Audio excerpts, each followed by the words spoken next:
violation ang ating reels or videos sa reels. Ituturo ko yan sa inyo. So, panoorin nyo lang itong i-explain ko dito. So, ayan. Punta tayo ngayon sa Facebook natin. Ayan. Tapos pindutin nyo yung tatlong dot. Ayan. So, makikita nyo dyan yung account status. Click nyo lang. So, ayan guys. Dyan yung makikita yung violation nyo. May nakalagay dyan. So, pag ganyan yung nakalagay, back lang tayo.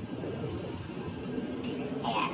Ito yung mga group. Dyan makikita nyo yung group na mga pinalo nyo. So, ayan. Back lang tayo. Ayan.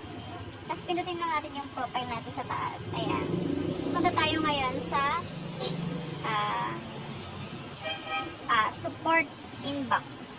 Ayan, makikita nyo din yung support inbox. Ayan guys. Sa support inbox, makikita nyo yung reports, yung mga violation, kung meron ba kayong nagawang violation na video, meron kayong in-upload. Ayan, makikita nyo yan. Makikita nyo yung report dyan. So, wala naman. Dyan yung makikita yung mga reply ni Facebook kung meron kayong violation. Ako guys, meron akong alert dito. Pero hindi naman to totally violation. Ito yung mga past na mga matatagal na kasi ito eh. Siyempre, hindi pa naman tayo ganun sa Facebook dati.